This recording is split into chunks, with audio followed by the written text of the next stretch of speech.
Hello everyone, my name is Philip Salbisberg. I'm a database-centric software developer working at Tribadis in Switzerland. I'm also the maintainer of the utPLSQL extension for SQL Developer. In this presentation, I show you how you can use it, how you can create and run utPLSQL tests in SQL Developer, and how easy it is. There will be a short introduction into the topic, but more than 50% of this presentation, of this talk, are demos. I hope you enjoy it. Let's get started. Nowadays, everything is about automation. Testing is no exception. The reason is we have faster release cycles. We also have then the requirement that our software has to be tested faster. And therefore, we would like to use test automation in that area as well. So testing is all about defining what is the expected output and comparing it with the actual output. And if they are the same, then we are all good. And if we are using manually or half manually processing to ensure that these expectations are met, then we need more time for that. And needing more time is just costly and results in delays for new releases. And therefore, we all are looking for automating stuff. And frameworks like utPLSQL help in that area. It's not so that we have never tested before. It's just we have tested it in a different way, in a not fully automated way. And nowadays we would like to test software as part of a CI/CD environment. So when I check something in a develop branch, in a feature branch, in a bug fix branch, then I want that this software which I checked in is automatically tested. And when something fails, I get immediate the feedback, hey, there's something wrong, and I can look at it. So I don't have to wait until some other guy or when I have time to run my tests again, find out that something is wrong. I don't have to wait for that feedback. I get that feedback much faster as part of my IDE, as part of my CI/CD environment. And these are the driving forces for testing also in the database field. So what is the scope in database development for testing?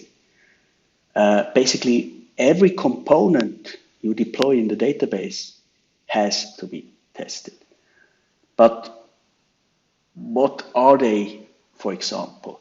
These are types and packages where you have code there, so that's quite clear. Procedures, function as well, views as well. They may have code in it in the with clause, but also just plain queries need to be tested if they are a bit more complicated. And triggers as well, they are code, even if they reference probably packages. And then we have constraints. And it's clear I don't want to test the not null constraint, but I have also some check constraint with a complicated regex. I want to make sure that it works. I may have a check constraint with a complicated Boolean expression. I have to make sure that it works. So that's worth to write a test because somehow I want to find out, is it working? Is it behaving? I think it should. And then a test is an appropriate tool to check that. So let's look at utPLSQL. And utPLSQL is not just one tool, it's a tool suite. And the core component is installed in the Oracle database. It's just one schema. And it's important to see that it doesn't need a repository. You can install utPLSQL version 3.8. And if you don't need it anymore, you deinstall it and you install version 3.1.10. No problem at all. All tables are used in this repository just for temporary storage or for caches. So it's easy to handle that stuff there. Then there are also development components. The utPLSQL team maintains also the extension for SQL Developer. And it's nice to see that commercial tools like Toad and DataGrip, JetBrains, IntelliJ also support utPLSQL. In fact, they think that utPLSQL is the standard in PLSQL development for testing. And the next area is test automation, of course. I mentioned that. So to include that in a CI/CD environment, we have here the command line client, which helps us to execute utPLSQL code, or we have a Maven plugin with various reporters. Reporters are produced just the result of the test run. So JUnit is a very common output format, which is supported mainly by every CI/CD environment.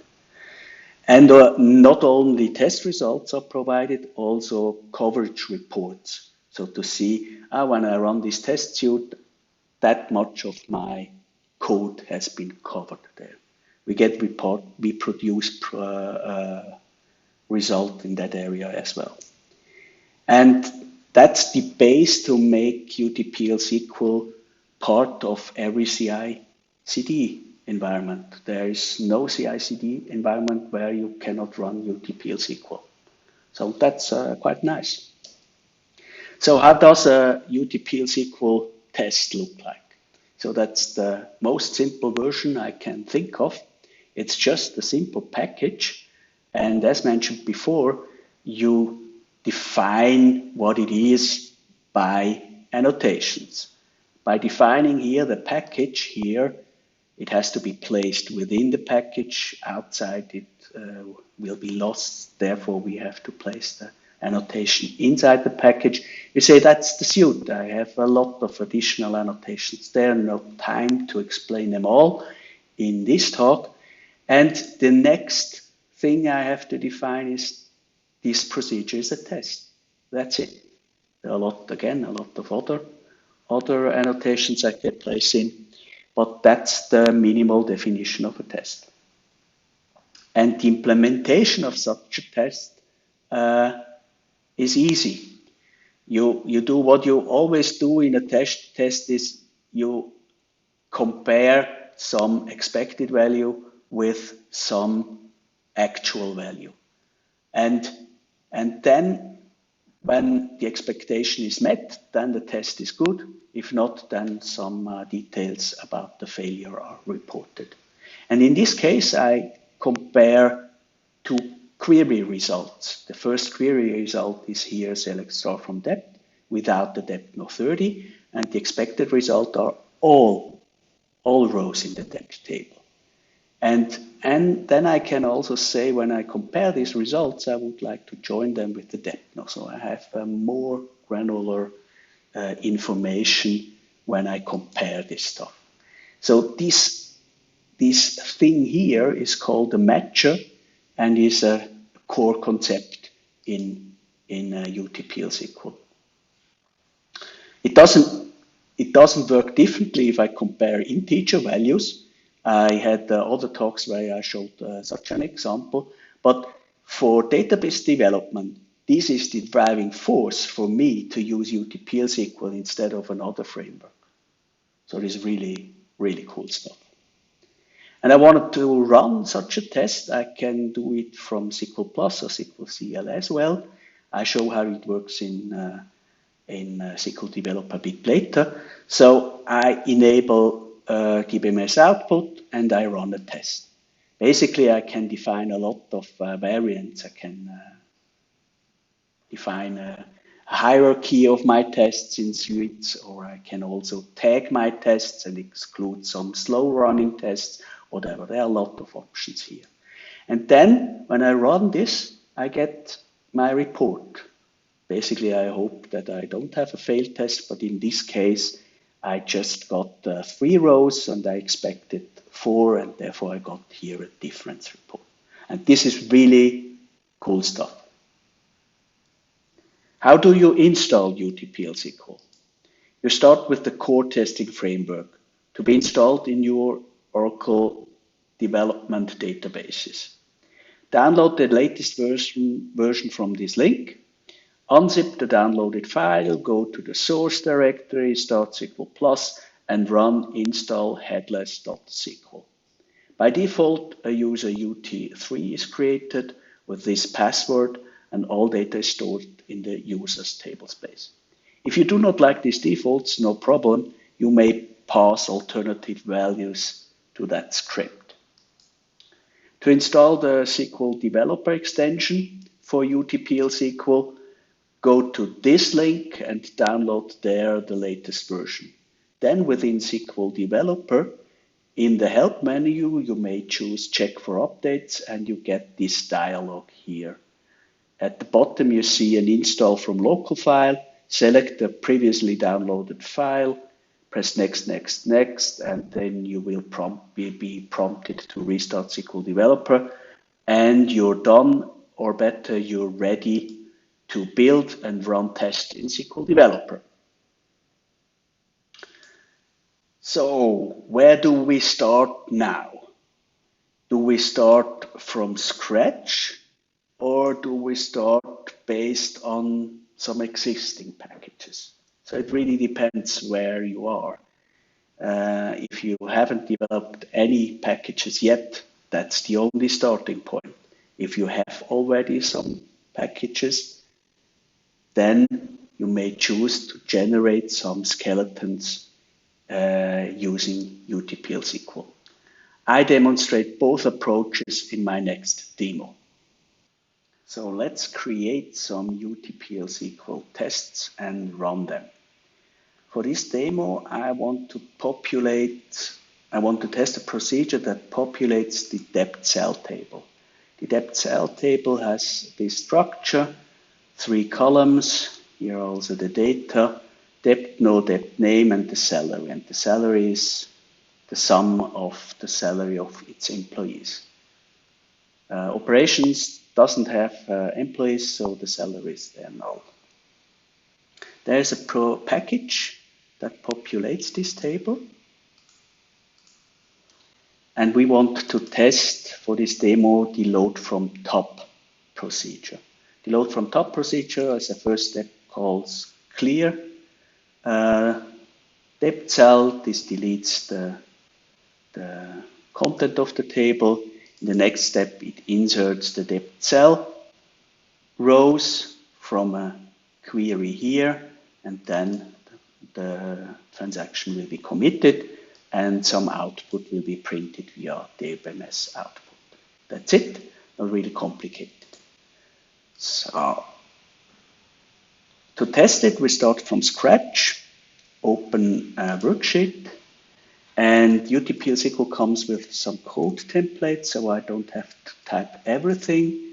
So I can enter utSpe for spec and select the template. I want to test the ETL package, so I enter here ETL. The procedure I want to test is load from top, ETL. So now I can run it. Maybe you wonder why it's called T2. I already have here some test package and I don't want to override this test ETL because this is the real test one. Okay, and this test can already be executed. I do that. And I get an error, of course, because I don't have a package body for that one. The next logical thing would be to implement that body, but I want to show you that you can disable a test. And utPLSQL comes also with snippets, which is handy because I never know if it is called disabled or disable, and it is called disabled in fact. So I move that here, install everything again, and rerun my test. And now it looks good. one disabled test, it hasn't done anything. This is helpful if you want to implement the test later or just disable it because you haven't finished writing the test, something like that. But in this case, I want to implement the body. Let's do that. Another template is the body here. So it's for the ETL package, load from top, the procedure, load from top, and the ETL package. So that looks good. I should be able to reinstall it, rerun my test. In this case, I do not get an error anymore, I get a failure. And the failure is, that's normal testing business. The expected result does not match the actual one. I expected 1, but got an actual 0. Here is the test, and therefore I got a failure. So what I can do here is I can count the number of rows in the target table. The actual I'm going to find out, and the number of target rows I know by heart. That's 4 for the depth table. So that's it. And here I'm going, as a first step, I'm going to delete from depth cell. It's already done there in the procedure, but sometimes you want to be double sure and delete it. And then I'm going to populate it via the procedure provided here, the procedure I want to test. Now those 4 rows should be there, and I want to count it. Select count star into LActual from depth cell. So that's it. You already have the expected information. Should be fine. Let's try that. And let's run utPLSQL code, and it looks good. At least I have a green bar, but I've got the warning. And I've got the warning because my code to be tested issued at the end a commit. And therefore, utPLSQL is not able anymore to roll back to the save point, which it sets automatically when starting a test. So to ignore that message, I say, no, that's not probably good, but I don't want to see this warning every time, so I disable it for the whole suite. It's possible also for the test, but in this case, I do it for the whole suite. I rerun everything, I install it, and rerun the test. And now it looks good. I just get some information, the output via DBMS output. That's good. Okay. That was quite easy, but testing counting rows is too simple. I want to compare rows, so let's create the second test for it, and therefore I have to rename this one. And let's copy it down, call that new one 2, and change the comment here. I do count rows here. This procedure is called now 1. And let's body, add a test procedure, load from top 2. Oops, I jumped out, so I have to enter it here manually. Load from top 2. Okay, this looks good. In this case, I want to compare not integers, I want to compare cursors. Is a ref cursor. I need that here as well. And the population is quite similar. So I copy it from the test case above. What is different is I don't want to count rows here. I want to do open LActual for select star from depth cell, and let me add here an order by clause, depth no, here with an underline. And then for the comparison, that's again similar. Let's copy that one. For the expected value, I'd like to query here a view called source view. And the source view I prepared already contains the result. You can imagine that you can put in the source of the source view here for the tests, but it was easier for the demo here. Okay, then in the end I just do the comparison. Yeah, maybe here also a comment. I do a compare rows here. And let's look good. Let's try to install it. Yes, technically this works. Let's run utPLSQL test. And yes, this looks good. Green bar.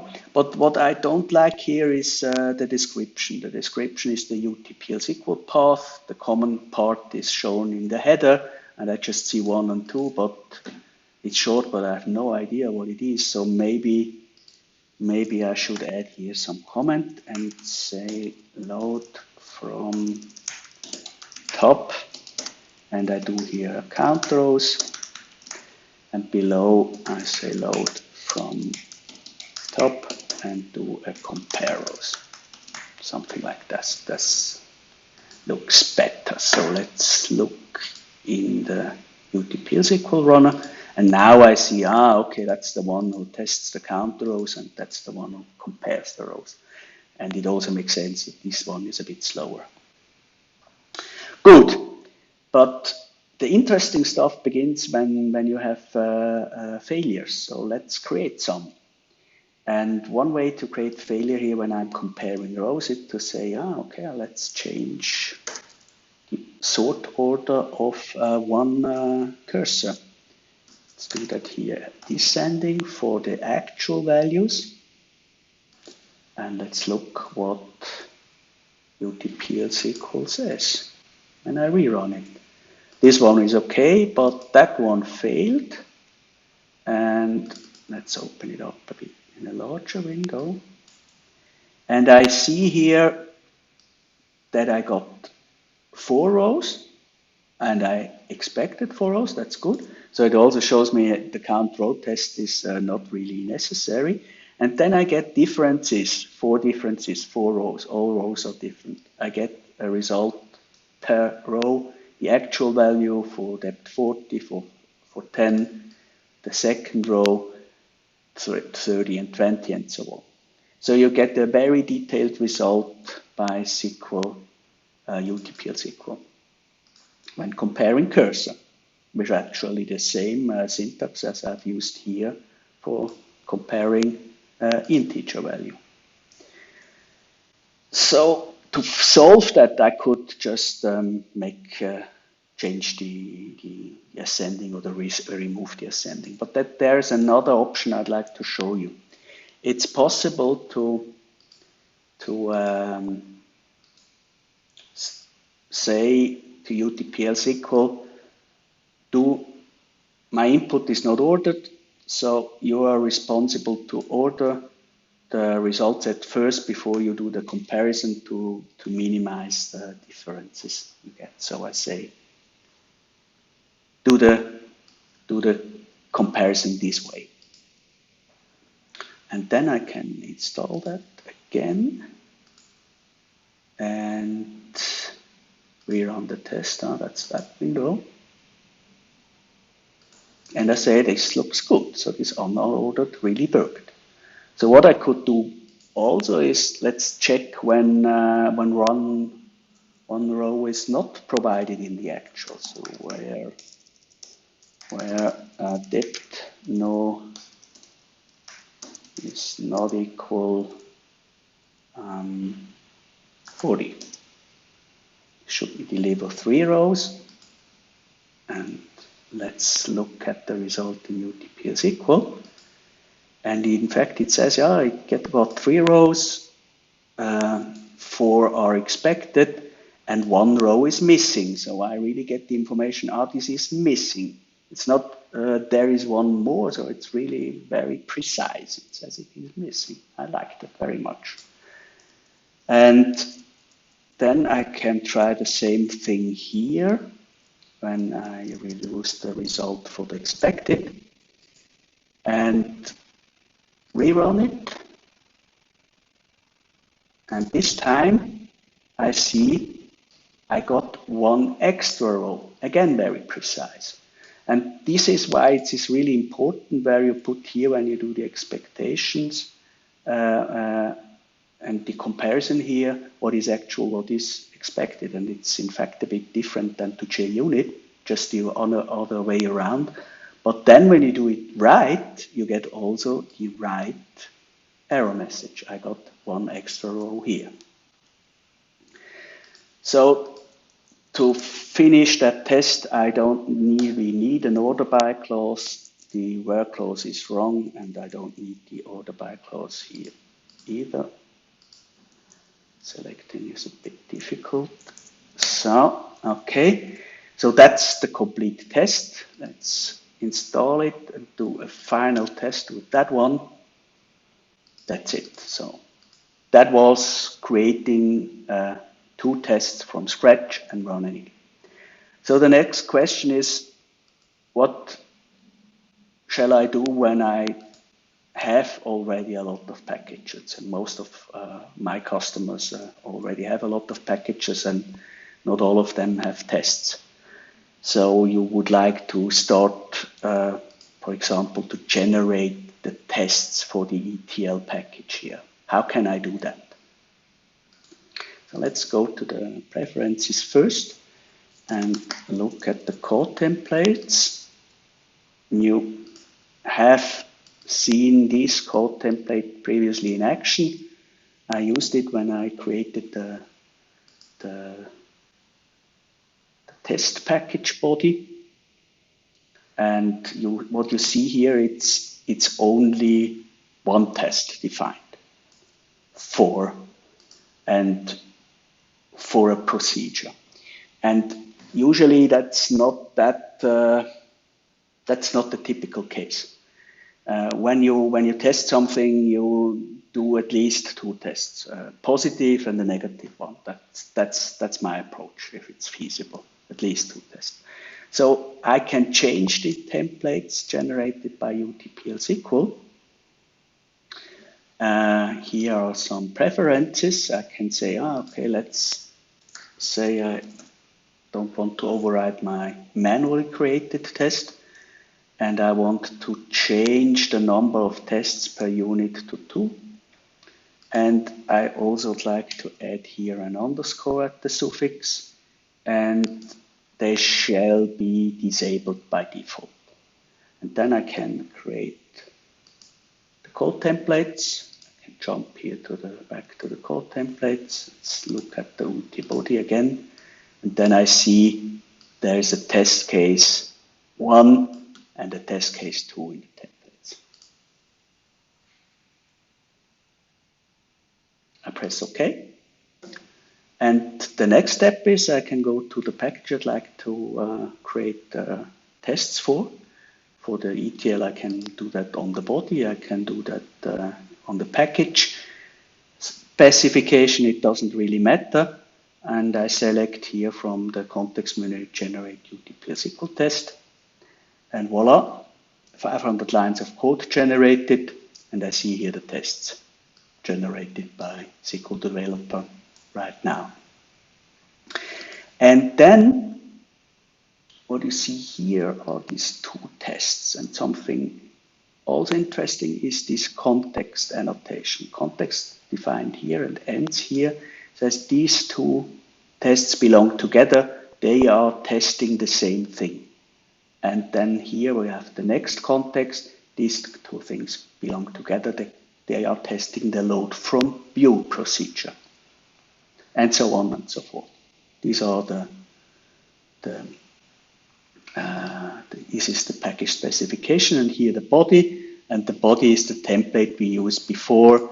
It's the failing one you get here, and based on the integer, and you may start to implement it. And what's also interesting is we have generated all tests disabled by default. So let's install this generated package. It's here. When I go to the node here, I can do a refresh and it should appear. Yes, the test free.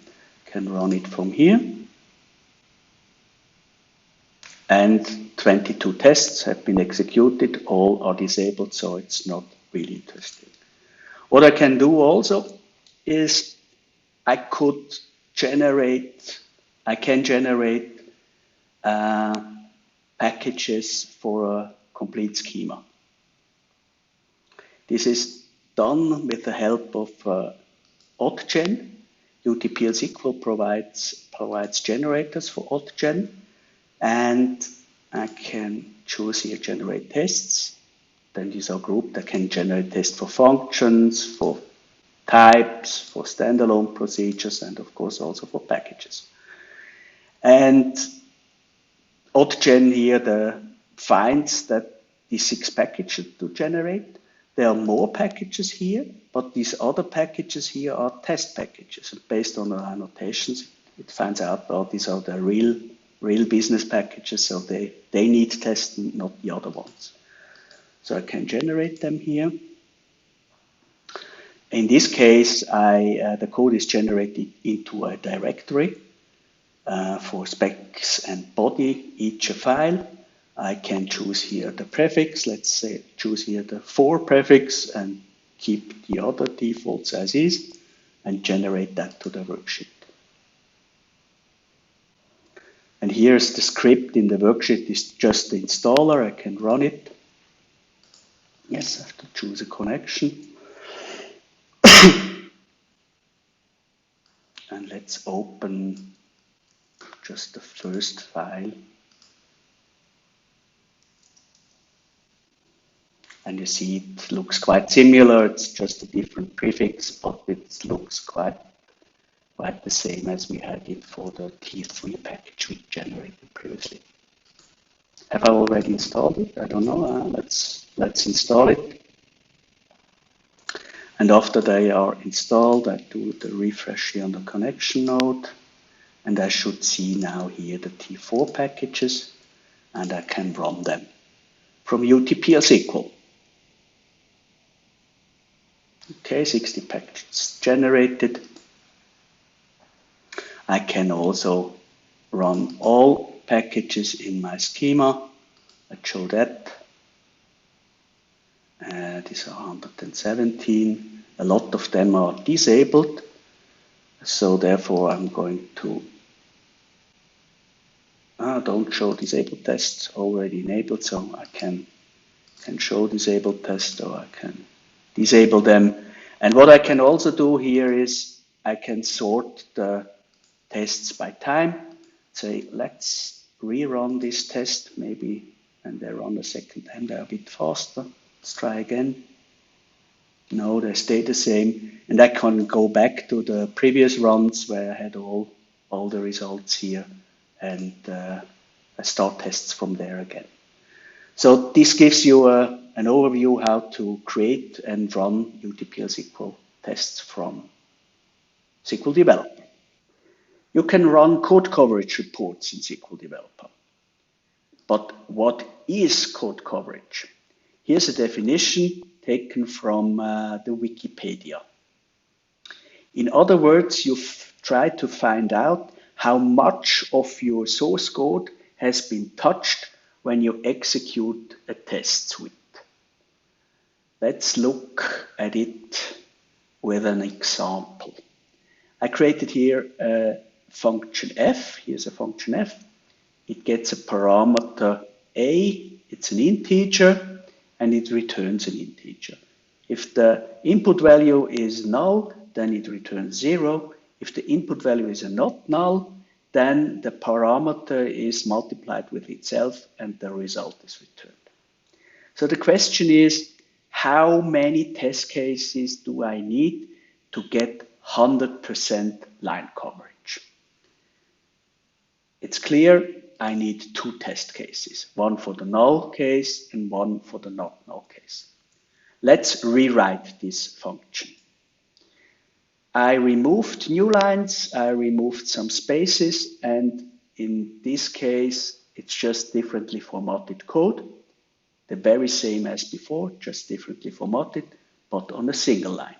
The question is now, how many test cases do I need to get 100% line coverage?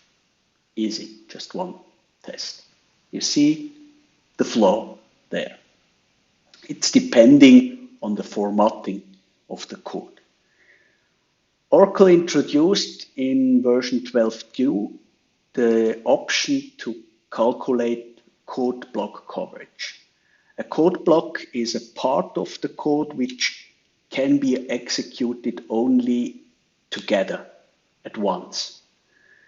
So in this case, with code block coverage, I need also 2 test cases because this is a part, this is a code block, and this is a code block, and I have to execute both parts. Let's rewrite these functions once more. I can implement the same result using QLSQ. QLSQ just returns the first not null value. So if I pass a null value as a parameter, then 0 is returned.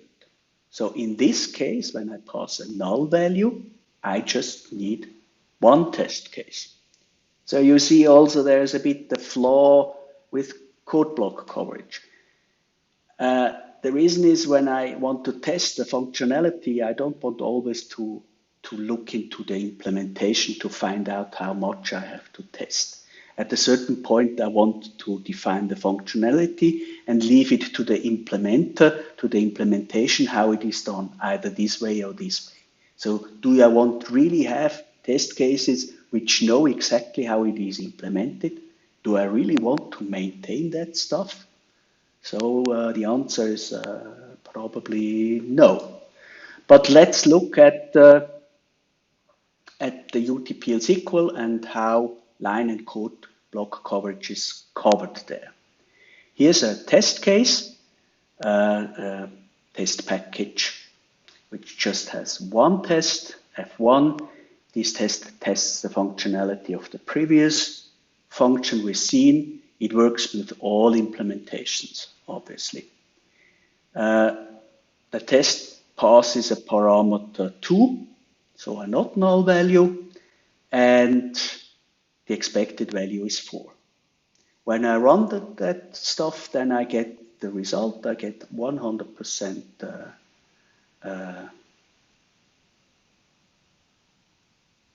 line coverage. But in this case, I run the version with the QLSQ. And in this case, when I pass a not null value, just this part, this block is covered, but not the other one. So just half of the blocks here are covered. So that's a nice feature of utPLSQL. But the question remains, is this good? Is this helpful? Let's look at another example, at the one we created during the demo before. The T2 ETL was the test package. I can run code coverage for that one. Let's look at it. So utPLSQL tries to calculate the dependencies. I reduce the scope a bit. So it will be executed, and I see here the result. 13% of the lines are covered. I can look here in the details and I see, yes, this clear depth cell, I remember it was called here, and I tested this load from tab, so therefore it's covered. This is really one statement, so everything is covered here. And yes, I did not implement tests for load from view and load from sim, etc. So it's good information here, what I have tested. That's nice. So let's go back here and say, let's calculate the coverage just for this function, for the count rows. What do I get here? And I want around that one. I get quite similar result, also 13%. The only difference is that this code is touched here only once. In this variant, it is touched twice because I ran 2 tests. But otherwise, it is the same from a code coverage perspective. Let's run the other test as well, the compare rows with code coverage. And I think you already know what the result will be, exactly the same. Also 13%, and when I look into the code, I see this code is touched once. So these both tests look the same. But when I go back and think about, when I cover all rows here, then I can maybe eliminate one of these tests, and both tests are equally good. But that's probably from a coverage perspective, but that's certainly not true from a content perspective, because the compare rows functionality does much more. It is really more thorough. It compares all rows, every single column. It even also count the rows. So if I want to eliminate one test, it is that one. So you see a bit the flaws of coverage. It's very nice to see when you do testing, have I touched some code and so on, but be cautious when you get some metrics about 100% code coverage and someone's claiming therefore this test must be thorough and good.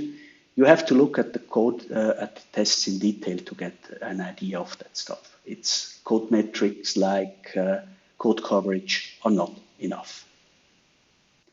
Time for a wrap up. The first steps are the hardest. And my recommendation regarding the very first step is make sure that utPLSQL is available in all your development environments. Ask a DBA to help you install utPLSQL in all the databases you need, and then install utPLSQL also in your SQL Developer. Use this extension. I hope I showed you in my demos that this extension can be helpful to create new tests and to run them. And I hope also it's a bit more fun to work with utPLSQL. So the next question is, how do I start? I have my legacy application. Is it really a good idea to generate all these skeletons within a package I showed in the demo? That's possible. It might be worth for one or the other package, but I don't think it's a good idea in general. What I did is I started with reproducing bugs. When I got a bug report, I somehow had to reproduce it anyway with a script or somehow. And why not write the utPLSQL test? That's my first test, and I learned something. I learned a lot doing it that way. And the next thing you could do is use utPLSQL for new requirements. You write there new code, so it's easier to apply there. It's not easy because you have dependencies, but it's easier. So, and what happens when you do that? You will get faster testing cycles because you run your tests more often, and this will also change the behavior how you write code, because you want to test code, and therefore to make it easier to test, you isolate things. You think more about decoupling things, and it makes the code easier to test. It makes the code easier to maintain, and that's a good development. This is not only my experience, this experience a lot of my colleagues as well. So I hope this encourages you to try out utPLSQL, to try out also the extension, and I hope you enjoyed this talk. Thank you very much for your attention. Bye.